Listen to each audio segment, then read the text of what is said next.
Hello students, welcome to unique classes of right way.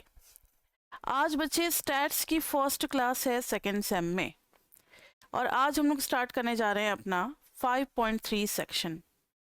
Last semester में आपने जो कि स्टैट्स 1 कहा जाता है, हमारे यहाँ स्टैट्स 2 5.3 से स्टार्ट होता है। लास्ट सेमेस्टर में आपने 5.2 तक पढ़ा होगा, याद है सारा कुछ?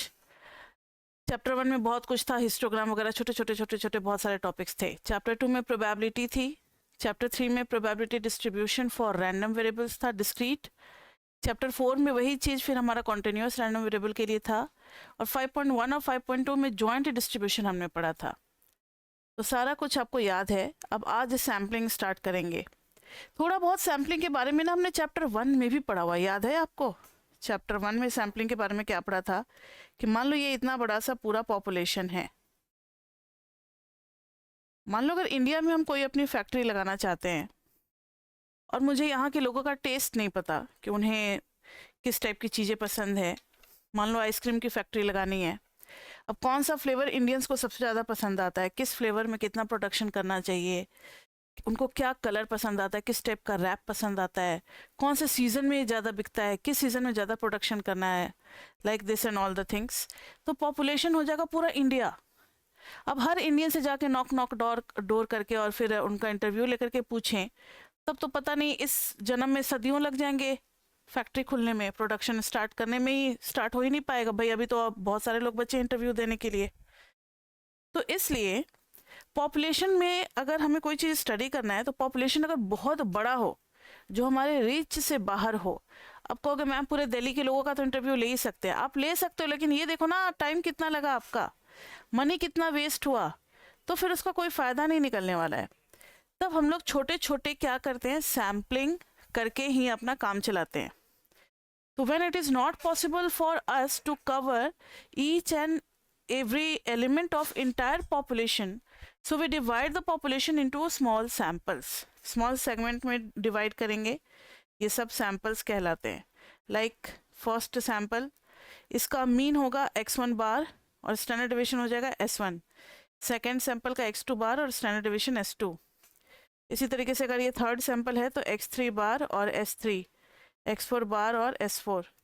ये सारे मतलब हर सैंपल का अपना एक मीन होगा और अपना स्टैंडर्ड डेविएशन भी होगा। तो जो सैंपल से आइडिया लगेगा, मान लो पूरे दिल्ली में अगर मुझे इंटरव्यू अगर कंडक्ट कराना है तो पूरे दिल्ली के लोगों को भी हम 2-3 दिन में नहीं मतलब कवर कर सकते। तो कुछ लोगों को नॉर्थ दिल्ली से ले लिया, कुछ साउथ दिल्ली का टेस्ट पता कर लिया, कुछ ईस्ट दिल्ली का, कुछ सेंट्रल दिल्ली का, कुछ वेस्ट दिल्ली का। 50-50 लोगों से बात कर ली और एक कॉमन आइडिया लगा लिया, और उसी आइडिया को पॉपुलेशन के लिए भी अप्लाई कर दिया। तो यही हमारा मकसद भी होता है सैम्पलिंग करने का। तो सैम्पलिंग इसीलिए की जाती है। अब इतने बड़े बड़े लेवल पे सैम्पलिंग करो या छोटे छोटे लेवल पे भी सैम्पलिंग कर सकते हो, ठीक है? छोटे छोटे लेवल पे भी सैम्पलिंग कर सकते हैं। तो यहाँ पर अभी हम लोगों ने देखा कि पॉपुलेशन और सैंपल में क्या डिफरेंस है और सैम्पलिंग क्यों करते हैं। जब हम इंटायर पॉपुलेशन को कवर नहीं कर पाते तो फिर सैंपल करते हैं, या फिर हमारे पास एनफ टाइम नहीं होता। या अब मान लो अगर पूरे डीयू के बच्चों का अगर करना चाहे तो वो भी कर सकते हैं। डीयू के बच्चे तो कुछ फाइनाइट ही होंगे ना, कुछ 1000 बच्चे होंगे, उनका तो इंटरव्यू कनेक्ट करा सकते हैं। लेकिन मान लो टाइम हमें सिर्फ दिया गया 1 हफ्ते का, और पैसा भी उतना नहीं है कि बहुत सारे लोगों को हायर कर सके। 2 ही 3 लोग अगर उस डेटा कलेक्शन में जुड़े हुए हैं तो नहीं कर पाएंगे वो काम 1 हफ्ते में भी।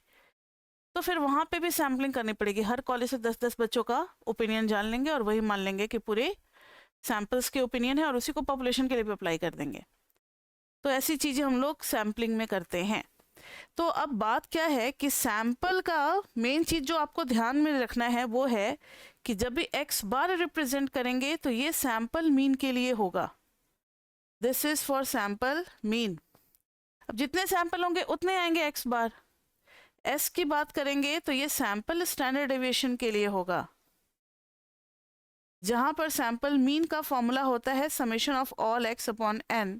और सैंपल स्टैंडर्ड डेविएशन का फॉर्मूला कोई मुझे बता सकते हो? फर्स्ट चैप्टर में आपने पढ़ा होगा, फर्स्ट सेम में, किसी को याद है तो?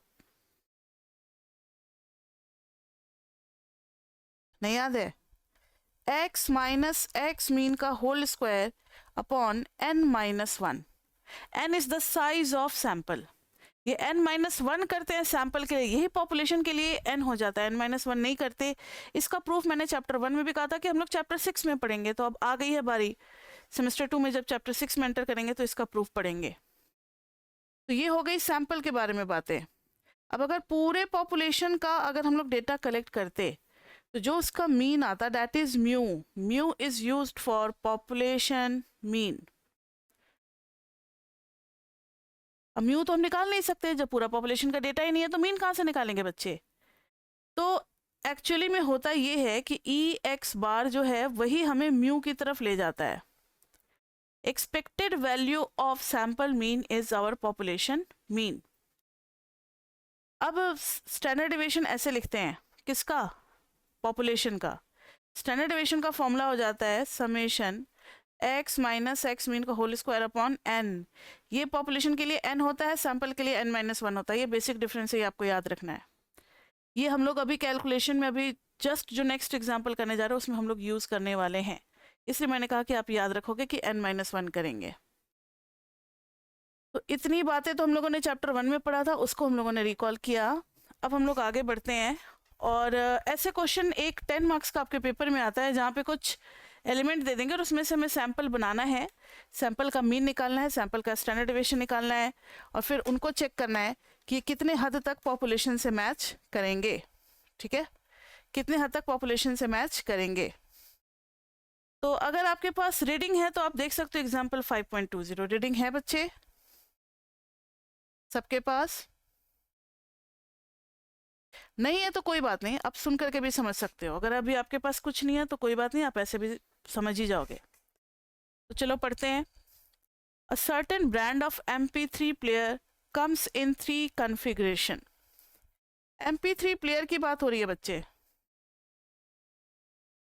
अब तो ये जमाना खैर गया, अब कौन MP3 प्लेयर सुनता है।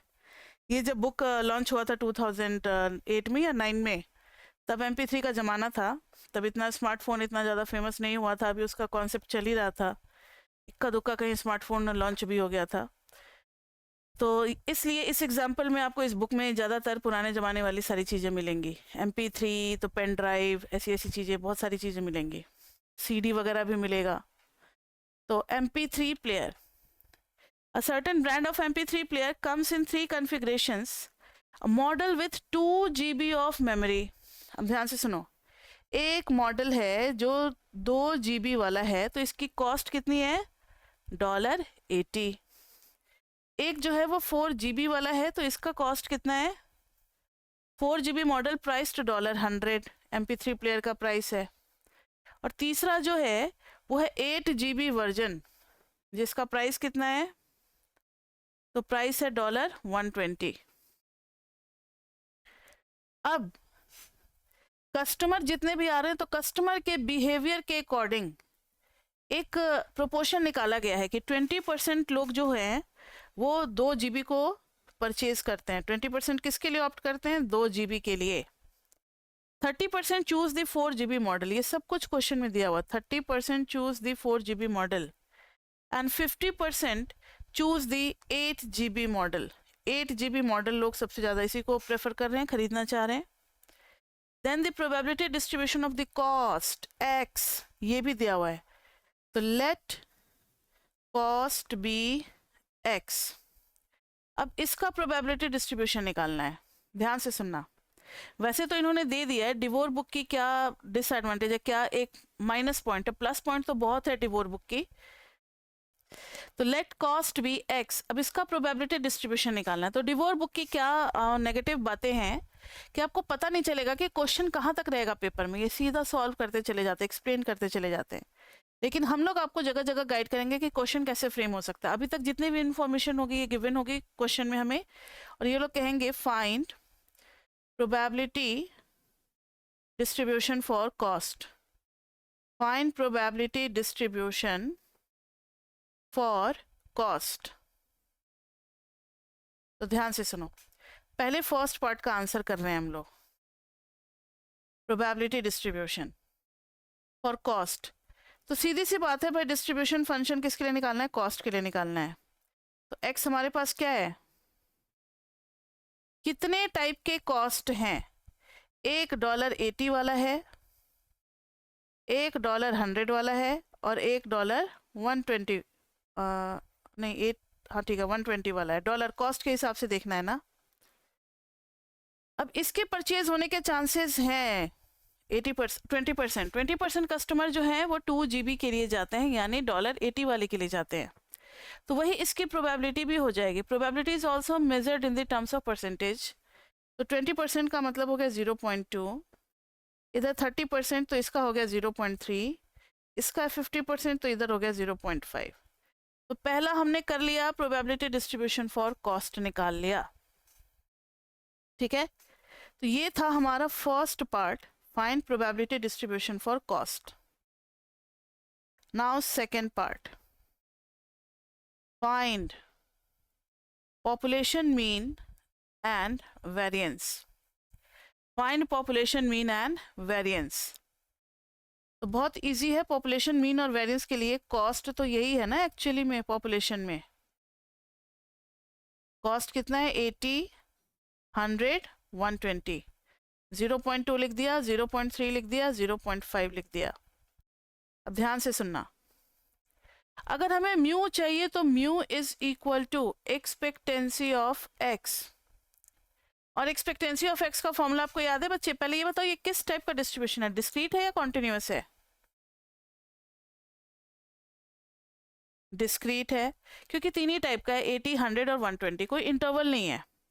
और डिस्क्रीट में एक्सपेक्टेंसी निकालने का फॉर्मूला क्या होता है? चैप्टर 3 में आपने पढ़ा होगा, summation of x into p x. तो x भी है हमारे पास, px भी है, तो अब किस बात की देरी है? x इंटू पी एक्स निकाल लो ना। x इंटू पी एक्स करेंगे तो 80 इंटू 0.2 कितना आ जाएगा बताओ? 80 इंटू 0.2, 82 जा 160 होता है, तो 16 हो जाएगा। 100 इंटू 0.3 तो 30 हो जाएगा, 300, 1 0 चला जाएगा, ठीक है। 120 इंटू 0.5 तो कितना हो जाएगा? 60 हो जाएगा। सबको ऐड करोगे तो 60, 90, 100 और 90 और 16, 106। So this is mu. तो म्यू निकल गया हमारा 106। इसको ना आप कहीं बॉक्स में बना करके लिख लो, क्योंकि लास्ट में इसको कंपैरिजन करेंगे सैंपल मीन के साथ, कुछ प्रॉपर्टी चेक करेंगे, म्यू की जरूरत पड़ेगी आगे चल करके। म्यू आ गया। अब रही बात स्टैंडर्ड डेविएशन निकालने की, तो हम लोग करेंगे x minus x mean, x minus x mean. या फिर आप ऐसा भी कर सकते हो कि ठीक है चलो एक्स माइनस एक्स मीन से ही कर लेते हैं। एक्स माइनस एक्स मीन करेंगे, एक्स मीन ये रहा 106, तो 80 माइनस 106 कितना आ गया बताना? 80 से 26 हो गया, और इधर कितना हो गया? 100 माइनस 106 इज 6, और 120 माइनस 106 इज 14। अब आप इसका स्क्वायर भी कर दो, x माइनस एक्स मीन का होल स्क्वायर। तो एक ये भी फॉर्मूला है, और एक तो ये वाला फॉर्मूला है expectancy of x minus x mean का होल स्क्वायर की एक्सपेक्टेंसी भी हमें दे देती है वेरिएंस। या फिर वेरिएंस का दूसरा भी फॉर्मूला है e of x square minus e of x का होल स्क्वायर, ठीक है। तो अब ये निकाल चुके हैं तो आप इसी से निकाल लो, कोई दिक्कत नहीं है। x माइनस एक्स मीन का होल स्क्वायर कितना हो जाएगा? 26 का स्क्वायर बताना कितना होगा? निकाल लिया आपने? x माइनस एक्स मीन का होल स्क्वायर क्या आया था? कैलकुलेटर तो अलाउड है ना, कैलकुलेटर हम लोग यूज कर सकते हैं। तो 26 का स्क्वायर कितना आ गया बताना बच्चे? 26 का स्क्वायर आ जाएगा, 26 स्क्वायर इज 676, 6 का स्क्वायर आ जाएगा 36। और ये माइनस था, लेकिन मैंने माइनस नहीं लिखा था क्योंकि कोई फ़ायदा था नहीं इसमें, क्योंकि स्क्वायर आगे चल करके करना है। 14 का हो जाएगा 196। अब क्या करेंगे कि इनको मल्टीप्लाई करना है, x माइनस एक्स मीन के होल स्क्वायर को मल्टीप्लाई करना है px के साथ, तभी तो आएगा यहाँ पर क्या आएगा? Expected value of x minus x mean का होल स्क्वायर। तो इनको px के साथ मल्टीप्लाई करेंगे, तो पहली वैल्यू जाएगी 676 को 0.2 के साथ मल्टीप्लाई करेंगे, तो 676 into 0.2 that is 135.2। Next is 36, 36 into 0.3, 36 into 0.3 that is 10.8. Next is 196 into 0.5. 196 into 0.5. That is 98. सबका सम करेंगे. 98 plus 10.8 plus 135.2 is equal to 244. ये आ गया. तो ये आ गया आपका वेरिएंस. तो इसको आप कहीं पर लिख लो कि म्यू इज इक्वल टू आ गया 106 और वेरिएंस इज इक्वल टू आ गया 244. वेरिएंस निकालने का एक और भी तरीका है. वेरिएंस निकालने का दूसरा तरीका क्या है कि जो हमारे पास x और px था ना 80, 100, 120, कई बच्चे दूसरे तरीके से भी निकाल सकते हैं, इसलिए उसको भी डिस्कस कर लेते हैं. 0.3, 0.5. तो वो क्या करेंगे कि x इंटू पी एक्स निकालेंगे. ये तो है ही हमारे पास 16, 30, 60, दैट इज 106. फिर वो निकालेंगे x square into p x. ये हम लोग पहले भी करते रहे हैं चैप्टर 3 में. तो x पी एक्स तो है ही, इसको एक बार और x के साथ मल्टीप्लाई कर देना है. तो use your calculator. 80 into 16 that is 1280. 30 into 100 that is 3000. 60 into 120 तो 60 हो गया. 12 6 72 100. सबका सम करेंगे तो actually this is E of x square. ये होता है बच्चे ई of x and the next one is E of x square. E of x square आप निकालोगे 7200 प्लस 3000 प्लस दिस, तो ये पूरा आ जाएगा 11480. तो वेरिएंस क्या हो जाएगा? ई of x square minus E of x का होल स्क्वायर. पढ़ रखा ये फॉर्मूला चैप्टर 3 में.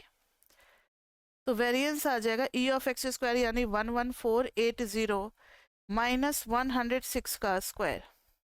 इसको पूरा आप सॉल्व करोगे तो ये भी आ जाएगा 244. तो किसी भी फॉर्मूले से निकालो वही आना है, तो मैंने उसको अंडरलाइन कर लिया. तो ये था हमारा सेकेंड पार्ट. पहला था कि आप पॉपुलेशन का क्या करो, डिस्ट्रीब्यूशन निकालो. दूसरा पार्ट था कि पॉपुलेशन का मीन और पॉपुलेशन का वेरिएंस निकालो. अब जरा क्वेश्चन को और आगे पढ़ते हैं. Suppose on a particular day, suppose on a particular day, suppose on a particular day only 2 MP3 players were sold. अच्छा, हमारे पास ऑप्शंस कितने MP3 के?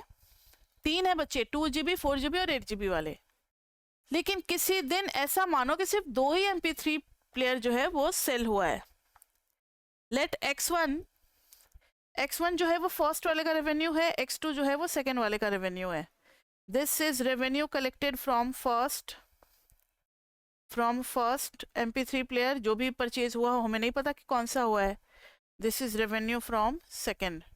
उसको x1 x2 बना लिया, 2 साइज का यानी सैंपल बन गया. The revenue from the first sale and x2 the revenue from the second. ये सब कुछ लिखा हुआ है एजम्पशन में. Suppose that x1 and x2 are independent. ठीक है, x1 और x2 इंडिपेंडेंट है, मतलब x1 कौन सा परचेज हुआ है इससे x2 डिटरमाइन नहीं होता. x1 अगर 4GB वाला है तो x2 कोई भी हो सकता है. ये नहीं फर्क पड़ता कि x1 4GB वाला है तो x2 8GB वाला ले या कम वाला ले, सेम भी हो सकता है, अलग भी हो सकता है. इंडिपेंडेंट है. इंडिपेंडेंट का बहुत बड़ा रोल है. इंडिपेंडेंट का रोल ये है कि जब कभी हमें ये ज़रूरत पड़ेगी p x1 x2 का, तो इंडिपेंडेंट में क्या हो जाता है जॉइंट का, कि दोनों का प्रोडक्ट हो जाता है. आपने चैप्टर 2 में पढ़ा होगा पी ए इंटरसेक्शन बी, मतलब दोनों को लेते हैं तो P A into P B कर देते हैं. इंडिपेंडेंट के लिए था या नहीं?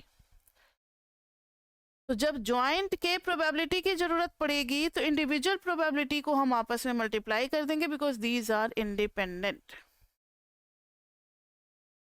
अब आगे कह रहे हैं x1, हाँ ठीक है.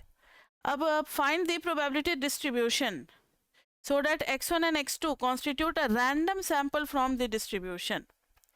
अब इसका निकालना है हम लोगों को डिस्ट्रीब्यूशन. तो लिखा हुआ है find sampling distribution.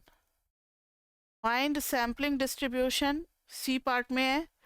D part में है फाइंड सैम्पलिंग डिस्ट्रीब्यूशन. निकालने के बाद find distribution for find distribution for sample mean and variance, दोनों का टेबल बनाना है, मीन और वेरिएंस का भी, बहुत इंटरेस्टिंग होगा। और लास्ट में वेरीफाई करना है, verify E of sampling mean is equal to mu and E of S square is equal to 244, यानी कि पॉपुलेशन वेरिएंस। अब आप कहोगे मैम आपने सारे जो हैं वो फटाफट क्यों लिख दिए सी डी ई, क्योंकि सब कुछ ना एक ही टेबल में सॉल्व होगा, इसलिए मैंने तीनों पार्ट को लिख दिया। अब ध्यान से सुनो, उस चीज को फिर से लिखना पड़ेगा। 2 GB जिसका कॉस्ट कितना है $80 और $100 और 120, इसका प्रोबेबिलिटी है 0.2, 0.3 और 0.5, ठीक है। अब ध्यान से सुनना, सैंपल्स बनाने चल रहे हैं। इधर हम लोगों ने x1 x2 रखा हुआ है क्या, सैंपल को लिख रहे हैं फर्स्ट कॉलम में। आप मुझे बता सकते हो कितने टाइप के सैंपल बनेंगे? इंडिपेंडेंट है तो हो सकता है कि पहला 80 का बना हो। अगर आप भी मेरे साथ साथ अपने नोटबुक में नोट कर रहे हो ना, तो एक लाइन छोड़ करके, थोड़ा सा स्पेस, एक लाइन या 2 लाइन छोड़ करके नेक्स्ट लिखना। हो सकता है पहला $80 वाला और दूसरा कितने वाला हो, $100 वाला हो सकता है पहला 80 और दूसरा $120 वाला हो। जगह जानबूझ करके छोड़े, थोड़े से कैलकुलेशन करने पड़ेंगे बच्चे, आप भी छोड़ना। तो पहला 80 और सेकंड डिफरेंट एनीवन के साथ तो 3 बन गया। अब पहला क्या रखेंगे, 100 को रख देते हैं, तो दूसरा 80 हो सकता है। पहला 100 तो दूसरा भी 100 हो सकता है। पहला 100 तो दूसरा 120 हो सकता है, ठीक है। अब बाकी के 3 सैंपल 120 से स्टार्ट होने वाले बनेंगे। पहला 120 और दूसरा 80, फिर है 120 और दूसरा 100, फिर है 120 और दूसरा भी 120। और कोई पेयर बन सकता है क्या? पहले ये बताओ सैंपल क्लियर हुआ या नहीं, कि हमने सैंपल किस तरीके से सोचा है, ये क्लियर हुआ या नहीं? ये क्लियर हुआ तभी आगे बढ़ेंगे। 2-2 के बनाने थे बच्चे। अब उस पर्टिकुलर डे पे कौन से 2 सेल हुआ हमें नहीं पता, तो हम सारी पॉसिबिलिटीज लेकर के चलेंगे, और कहीं कोई रिस्ट्रिक्शन नहीं दिया हुआ है कि रिपीटेड नहीं हो सकता है, कि कस्टमर जो है इन्होंने x1 और x2 क्या कहा था, suppose that x1 and x2 are independent on a particular day sale, ठीक है। तो पहला अगर $80 वाला है तो दूसरा भी $80 वाला हो सकता है, कहीं कोई रिस्ट्रिक्शन नहीं दिया हुआ है कि दोनों अलग अलग होने चाहिए। लेकिन आपके एग्जाम में जब क्वेश्चन आता है तो बी केयरफुल, वहां पे अगर एक लाइन लगा देगा कि रिपीटेशन इज नॉट अलाउड, तो पता है आपके 3 हट जाएंगे इसमें से। 80 वाला हट जाएगा, 100 वाला नहीं लिखेंगे, 120 वाला नहीं लिखेंगे। सिंस यहाँ पर कुछ मेंशन नहीं था कि रिपीटेशन करना है या नहीं करना, तो बाय डिफॉल्ट हम लोग रिपीटेशन ले लेंगे। समझ में आ गई बात? अब अगर ये हो गया है तो अब इसके आगे बढ़ते हैं। सैंपल तो हमने बना लिए जितने भी पॉसिबल थे। अब हर सैंपल के चुने जाने की प्रोबेबिलिटी कितनी है? What is the chance of happening of each of the sample event, यानी 80 वाला परचेज हो, इसकी प्रोबेबिलिटी कितनी है? तो मैंने अभी आपको बताया था कि इंडिपेंडेंट का मतलब होता है, Px1 x2 का मतलब होता है कि दोनों को मल्टीप्लाई कर देंगे, जो x1 की है और जो x2 की है, दोनों का प्रोडक्ट आएगा। तो अब यहां पर जब हम लोग Px1 x2 निकालेंगे तो ध्यान देना P80 और P80 मल्टीप्लाई होगा, तो P80 कितना है 0.2, दूसरा भी P80 है 0.2, तो ये हो गया 0.04। समझ में आई बात? सेकेंड वाला आप मुझे बताओगे, 80 और 100 है तो 0.2 इंटू 0.3 इज 0.06। देखो बच्चे, लाइव क्लास का मतलब होता है कि बच्चे बात करेंगे, आपका वॉइस रिकॉर्ड नहीं होता, इसलिए आप ज़्यादा शाई मत करो। वॉइस सिर्फ मेरी रिकॉर्ड होती है, आप खुल करके बोलो, किसी को नहीं पता चलेगा कि मेरी किससे बात हो रही है। तो 0.2 इंटू 0.3, और बात करने के पीछे मकसद ये होता है लाइव में कि कम्युनिकेशन जा रहा है या नहीं, 2 वे कम्युनिकेशन चल रहा है या नहीं। तो वो भी चेक करते रहते हैं ना हम लोग, कहीं कुछ अगर नेटवर्क इशू होगा तो फिर हम लोग उसको करेक्ट करेंगे, इसलिए बार बार पूछते हैं। ठीक है, हाँ जी। अब बताओ 80 और 120 का कितना आएगा प्रोबेबिलिटी? ठीक है, 0.2 इंटू 0.5, तो ये हो गया 5 2 जा 10, तो 0.10। ऐसे ही 100 और 80 का कितना होगा? फिर 0.2 और 0.3, तो 0.06 डायरेक्टली कर रहे हैं।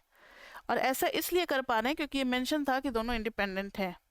100 और 100 का 0.3 इंटू 0.3 कितना हो जाएगा? 0.09। 100 इंटू 120 का 0.3 0.5। एक काम करते हैं ना, यहाँ कहीं लिख लेते हैं, फिर बाद में इरेज कर देंगे। ये है 80 वाला, ये है 100 वाला, और ये है 120 वाला। बार बार स्क्रीन स्क्रॉल ना करना पड़े। 100 और 120 का 0.3 इंटू 0.5, तो 0.15। 120 और 80 का तो 0.10। समझ में आ रहा है? नेक्स्ट है 120 इंटू 100, तो 0.5 इंटू 0.3, 0.15। नेक्स्ट इज 120 इंटू 120, तो 0.25। कैसे बना है ये मैंने शुरुआत के 3-4 में आपको बता दिए, तो समझ में आ गया होगा। अब ये हो गया सैम्पलिंग डिस्ट्रीब्यूशन, बस। यानी ये जो पार्ट था, अगर ये बोलते हैं कौन सा गया, find sampling distribution C part, तो इतना ही बस करना है आपको। सैम्पलिंग डिस्ट्रीब्यूशन में सैंपल बनाना है और उसका प्रोबेबिलिटी कर देना है। अब इन्होंने बोला है कि मीन और वेरिएंस का भी आपको क्या करना है? सैंपल और डिस्ट्रीब्यूशन करना है। कि मीन और वेरिएंस का भी एक टेबल बनाना है। क्या कह रहे हैं देखो जरा। मीन तो आपको पता है ना कि मीन क्या हो जाएगा? x1 प्लस x2 बाई 2, क्योंकि सैंपल में 2 ही एलिमेंट है।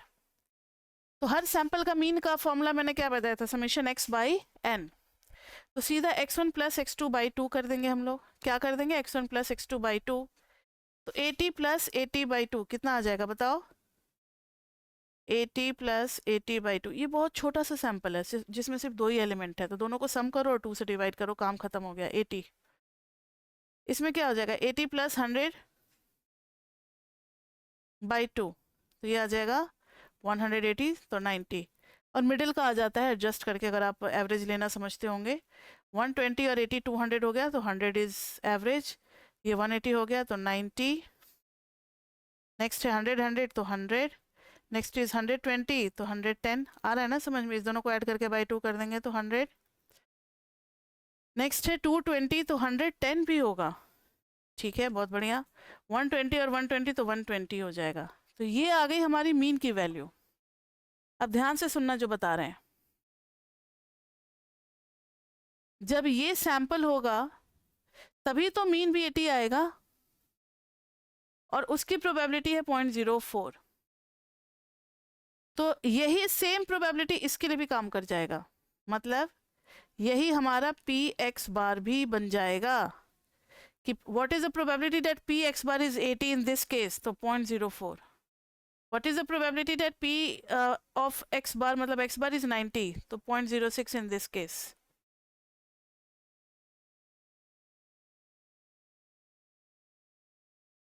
अब ध्यान से सुनना जरा। डिस्ट्रीब्यूशन मीन के लिए निकाल रहे हैं। Mean P of x mean. देखना जरा मीन कितना जगह पे आ रहा है? 80। ये एक 80 आया। नेक्स्ट 80 कब आ रहा है? देखो ये एक 80 है, और कहीं 80 है? नहीं। तो एक ही 80 का प्रोबेबिलिटी है 0.04। So probability will be 0.04। समझ में आ रहा है? तो एक मिला आपको 80 और इसका मिला 0.04। What is the next different mean? Different mean is 90। और कहीं 90 है? हाँ जी, यहाँ भी हो सकता है 90। 2 जगह पे 90 है। तो इसके लिए इस 90 का 0.06 और इस 90 का 0.06 दोनों को ऐड कर देंगे। क्यों? क्योंकि ये एडिशन थ्योरम लग रहा है। 90 may come from this case और from this case। और के लिए क्या होता है? एडिशन थ्योरम होता है प्रोबेबिलिटी में। अब जैसे किंग रेड से भी आ सकता है, किंग ब्लैक से भी आ सकता है, तो फिर वहां पे भी हम लोग ऐड करते थे ना 9th 10th में। तो वैसे यहाँ भी है। मीन जो है वो हमारा 90 यहाँ से भी आ सकता है और यहाँ से भी आ सकता है, इसलिए ये भी प्रोबेबिलिटी और ये भी चांसेस है। तो 0.06 प्लस 0.06 कितना हो गया? मीन कितना था 90, 90 के सामने कितना आ गया 0.12। नेक्स्ट क्या है, 90 का भी हो गया काम खत्म। अब 100, 100 100 100 तीन जगह पे है, यानी 0.10, 0.09 तो कितना हो गया 0.19, और फिर ये कितना हो गया 0.10 को ऐड करेंगे 0.29, तो 100 आने की पॉसिबिलिटी है 0.29। 100 के बाद अब हम लोग बढ़ेंगे 110 पे। 110 टू प्लेसेस पे आ रहा है, और कहीं ऊपर है नहीं, ऊपर का तो सारा हो गया। 110 तो इस 0.15 और इस 0.15 को हम लोग ऐड कर देंगे, तो ये आ जाएगा 0.30। 110 का आ गया 0.30। लास्ट है 120, एक ही जगह पे आ रहा है 120 क्योंकि एक ही सैंपल है, इसकी प्रोबेबिलिटी है 0.25। तो ये हो गया डिस्ट्रीब्यूशन फॉर सैंपल मीन। इसको क्या बोलते हैं, distribution table, distribution table for sample mean. आज के ही क्लास में हम लोग 10 मार्क्स का एक क्वेश्चन हम लोग कंप्लीट कर लेंगे। फर्स्ट क्लास में ही इतना अच्छा स्कोर हो जाएगा। एक क्वेश्चन आता है 10 नंबर का, जिसमें यही सब कुछ करना होता है, हमें सैंपल भी बनाना होता है, उसका प्रोबेबिलिटी भी लिखना होता है। कभी कभी सैंपल बना हुआ प्रोबेबिलिटी लिखा हुआ भी आ जाता है, लेकिन यहाँ से भी दे सकते हैं कि सैंपल बनाना पड़ेगा हमें। तो ये बना लिया हमने मीन का, क्या बना लिया पी एक्स बार। एक और चीज था, देखो डिस्ट्रीब्यूशन फॉर मीन तो कर लिया, अब ये भी लगे तो हम लोग वेरीफाई कर लेते हैं एक्सपेक्टेंसी ऑफ एक्स बार। अब जैसा मीन के लिए कर रहे हैं वैसा ही फिर सब कुछ किसके लिए, वेरिएंस के लिए भी करना पड़ेगा। तो पहले मीन के लिए कर लेते हैं। ई ऑफ एक्स बार के लिए एक और कॉलम बनेगा, अब हम लोगों ने रो वाइज लिखा है तो एक और रो बनेगा। इसके लिए क्या करेंगे, तो x bar into p of x bar को मल्टीप्लाई करेंगे। 80 इंटू 0.04 कितना हो जाएगा, 8 4 जा 32, तो ये आ जाएगा 3.2। 12 9 जा 108, 1080, और दो प्लेस के बाद से है तो 10.8। 2900 तो 29 ही हो जाएगा। 0.30 तो 3300 तो 33 हो जाएगा। 25 10 होता है 250 तो 300 हो जाएगा, और 3000 तो 30 हो जाएगा।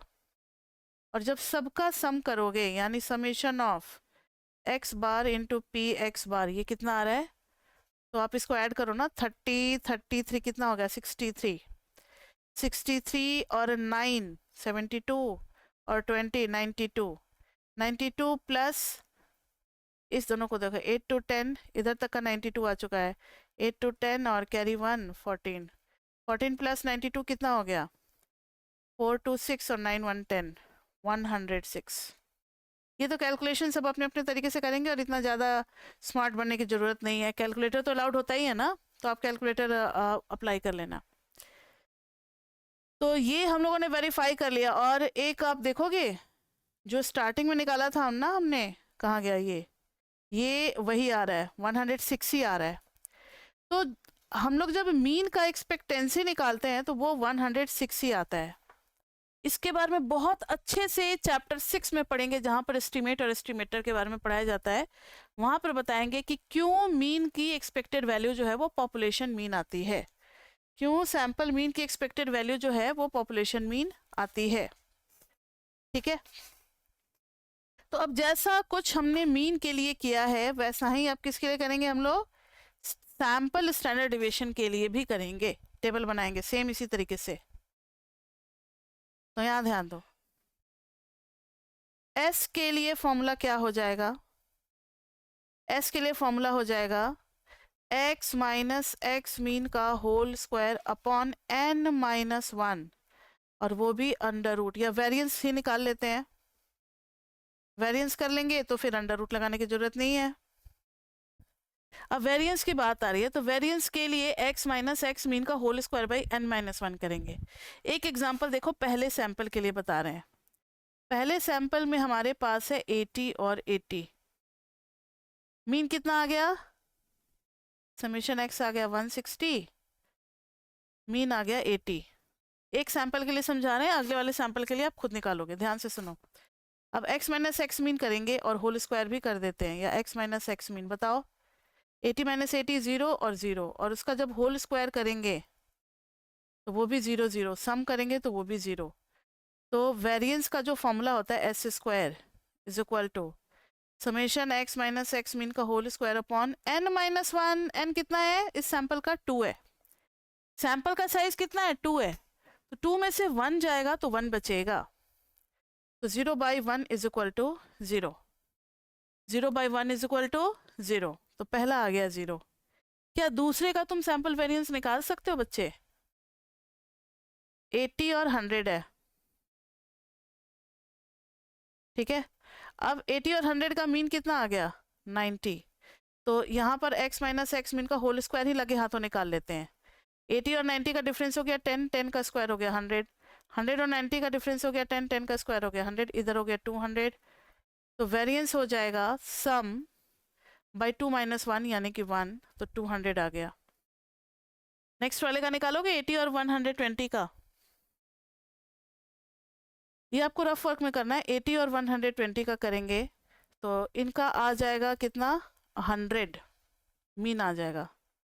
तो x माइनस एक्स मीन का होल स्क्वायर करेंगे तो 80 माइनस 120 का होल स्क्वायर कितना हो गया? 400। 120 माइनस 120 का स्क्वायर कितना हो गया? 400। 400 400 कितना आ गया? 800 आ गया। तो यहाँ पर आ गया 800। समझ में आ रही है बात? समझ में आ रही है? तो अब नेक्स्ट में जैसे ये मीन है 90, तो अब डायरेक्टली भी निकाल सकते हो, वो तो समझाने के लिए था। आप कहोगे कि मैम अगर डायरेक्टली निकालना हो सबसे कम टाइम में तो क्या दिमाग लगाएं। ध्यान से सुनना जो करने जा रहे हैं। इधर मीन लिखा हुआ है 90, तो 100 माइनस 90 कितना हो गया? 10, 10 का स्क्वायर 100, रख लो दिमाग में। फिर 80 और 90 के बीच का गैप 10, 10 का स्क्वायर हो गया 100, 100 100 200 हो गया। और नीचे तो डिनोमिनेटर में हर जगह 2 माइनस 1 ही आना है इस वाले एग्जाम्पल के लिए, इसलिए डायरेक्टली हो गया 200।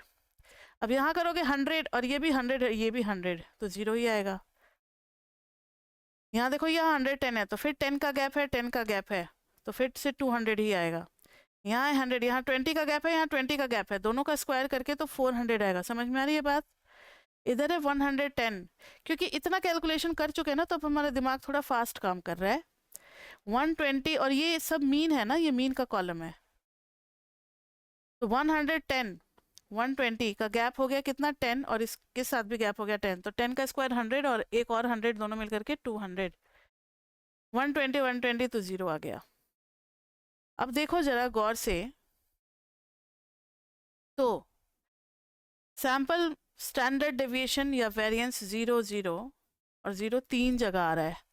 थोड़ा सा छोटा करते हैं, स्क्रीन को एडजस्ट करते हैं ताकि आप देख सको। तीन जगह पे आ रहा है और तीनों की प्रोबेबिलिटी होगी 0.4, 0.9 एंड 0। ये 0.9 और ये 0.4, इस तीनों को ऐड करना पड़ेगा, तब हमारा वेरिएंस 0 आने का प्रोबेबिलिटी निकलेगा, क्योंकि तीन जगह से आ सकता है हमारा वेरिएंस 0। समझ में आ रही है बात? तो वेरिएंस के लिए चलो नया टेबल बनाते हैं। तो लिख देंगे वेरिएंस, इधर लिख देंगे P of S square. Variance पहले 0 आया और 3 का सम था, 3 प्रोबेबिलिटी का। किसका किसका? 0.4 प्लस 0.9 कितना हो गया? 0.13, और 13 और 0.25, तो 25 प्लस 10 और 38 हो गया ना, 0.38। तो दिस इज 0.38 प्रोबेबिलिटी। नेक्स्ट अब डिफरेंट टाइप का वेरिएंस क्या दिख रहा है? 200। रेड कलर यूज करें, ग्रीन देखे, ग्रीन काम कर रहा है, हाँ ठीक ही है। 200, 200 यहाँ भी है, 200 यहाँ भी है। ओ माय गॉड, 4 प्लेसेस पे है 200। इनके सामने की देखो प्रोबेबिलिटी 0.6, 0.6, 0.15, 0.15। ये तो समझाने के लिए इतना स्क्रीन पे गंदा हो गया ना, आप जब करोगे तो इतना गंदा थोड़ी करोगे।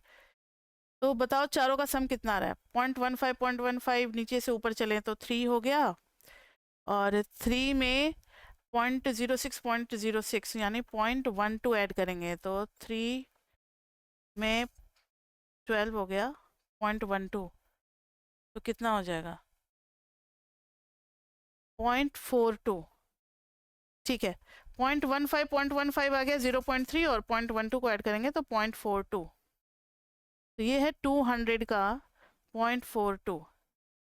नेक्स्ट क्या आ रहा है, रुक जाओ थोड़ा सा क्लीन करने दो, इरेज करने दो, बहुत ज़्यादा आ गया, अब कन्फ्यूज़न इतना हो जाएगा ना, समझ ही नहीं आएगा कि क्या हो रहा है।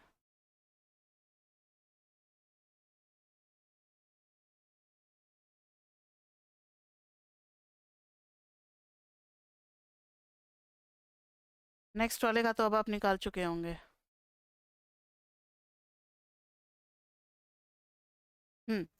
200 हो चुका है। अब नेक्स्ट है 400। 400 एक ही जगह है, ठीक है कोई बात नहीं। तो 400 का 400 सही में आ रहा है, नहीं नहीं बच्चे यहाँ पे देखो ना, 100 है तो 20 का स्क्वायर प्लस 20 का स्क्वायर, गलती हो गया, एक 20 का स्क्वायर 400 होगा तो दो 20 का स्क्वायर 800 हो जाएगा, ठीक है। वही तो 400 तो इसमें आएगा ही नहीं, तो 800 जो है वो 800 दो जगह आ रहा है। तो इसके सामने प्रोबेबिलिटी है 0.10 और इसके सामने है 0.10, तो दोनों मिलकर के हो गया 800 के सामने में आ गया 0.20। ये आ गया डिस्ट्रीब्यूशन किसका, सैंपल वेरिएंस का। So this is distribution table for sample variance. Distribution table अभी समझा रहे हैं इसलिए ज़्यादा टाइम लग रहा है, और 10 मार्क्स भी कोई कम नहीं होता है, 10 मार्क्स के लिए तो हम 15-20 मिनट तो लगा ही सकते हैं, तो इतना लग जाता है बच्चे time. Distribution table for sample variance. अब वो जो लास्ट वाला पार्ट है ना, वेरीफाई करना है कि सैंपल वेरिएंस की एक्सपेक्टेड वैल्यू जो है वो पॉपुलेशन वेरिएंस से मैच कर रही है। उसके लिए देखो एक्सपेक्टेड वैल्यू निकालनी पड़ेगी। एक्सपेक्टेड वैल्यू बोले तो इसका मतलब है s square into p of S square. तो ये हो गया 0 इंटू 0.38 तो 0 ही हो गया, 200 इंटू 0.42 तो 42 टू जा कितना होता है 84, 8400 तो 84 आ गया। इधर आ गया 3 0 है तो 2 0 चला जाएगा और इधर आ जाएगा 160, और दोनों को ऐड करेंगे तो ई ऑफ एस स्क्वायर ऐड करके कितना आएगा 244, जो कि हमारा पॉपुलेशन वेरिएंस के बराबर है। 244 कहीं था, हाँ जी था ना, ये देखो ये था 244 sample variance, sorry population variance. Population mean था 106, पॉपुलेशन वेरिएंस था 244। तो ये हमारा मैच हो चुका है, और ये प्रॉपर्टी भी वेरीफाई हो गई है कि एक्सपेक्टेड वैल्यू ऑफ मीन जो है वो पॉपुलेशन मीन होती है। हमने वेरीफाई भी कर लिया है कि expected value of population mean जो है वो म्यू होती है, और expected value of sample variance जो है वो सिग्मा स्क्वायर होती है, ठीक है।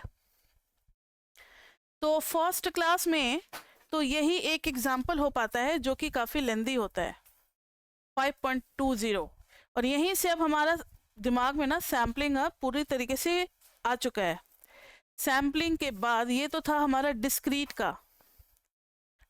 का।